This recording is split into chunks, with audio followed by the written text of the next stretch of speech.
C'est officiel, la Liga confirme l'annulation du match Villarreal-Barça à Miami. Il se déroulera à la Ceramica, c'est-à-dire dans le stade de Villarreal comme prévu. Le match se jouera en Espagne. Pour quelque chose d'historique qui allait se passer, parce que jamais un match de la Liga a été joué à l'extérieur de l'Espagne. Donc c'est terminé après les protestations, après les plaintes du Real de Madrid. Surtout, ça a été annulé et franchement, ils sont contents. Le Real est content, tout le monde est content et même les joueurs du FC Barcelone n'étaient pas d'accord. Et voici l'information qui a été confirmée par la Liga.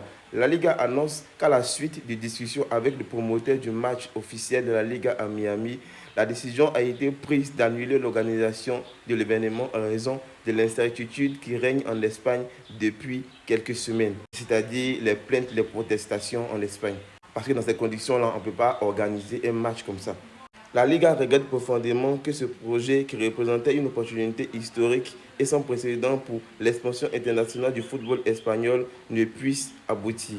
Certes, il y a eu des protestations des autres clubs, mais ne cherchez pas un autre coupable. Celui qui a annulé ce match, c'est lui, Florentino Pérez. Parce que lui, c'est le boss de la mafia, le boss du football espagnol, c'est-à-dire qu'il contrôle tout. La Liga, le football espagnol, c'est-à-dire que quand lui veut quelque chose là, il obtient toujours. Et il a tout fait pour que ce match-là soit annulé.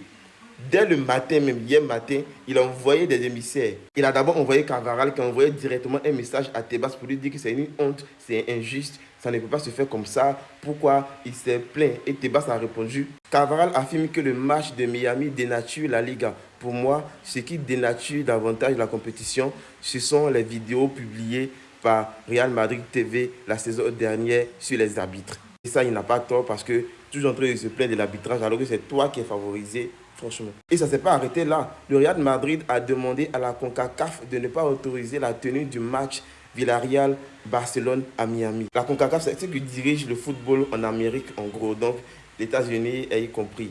Et franchement, et il a tellement le bras long, il envoie ses affaires où il doit envoyer, il frappe où il doit frapper en fait.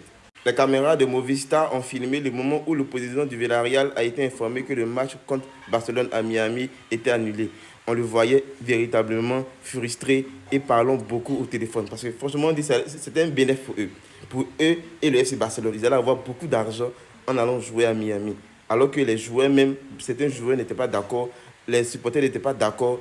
Personne n'était d'accord, à part les présidents, les directeurs, les directions des deux clubs en fait. Et voici le communiqué du FC Barcelone. Le FC Barcelone respecte et s'en tient à la décision d'annuler le match contre Villarreal à Miami correspondant à la 17e journée de Liga, tout comme il a respecté et accepté la décision précédente de le jouer. Le FC Barcelone regrette l'occasion manquée de renforcer l'image de la compétition sur un marché stratégique à fort potentiel de croissance et de création de ressources. Au bénéfice de tous, le club remercie ses supporters américains pour leur soutien inconditionnel et leur affection et regrette profondément qu'ils soient privés de la possibilité d'assister au match officiel dans leur pays. L'important, on sait pourquoi tu veux aller jouer là-bas. Toi et le président de Villarreal, on sait pourquoi. Donc ne nous cassez pas les couilles. C'est annulé, c'est annulé. Tout le monde est content. Déjà, même les joueurs, même, ils ne voulaient pas se déplacer parce que c'est un très long voyage. Ils allaient se fatiguer et donc ils ne voulaient pas. Donc Dieu merci, avec toutes les tensions, toutes les protestations, c'était annulé. On va comme ça, c'est mieux.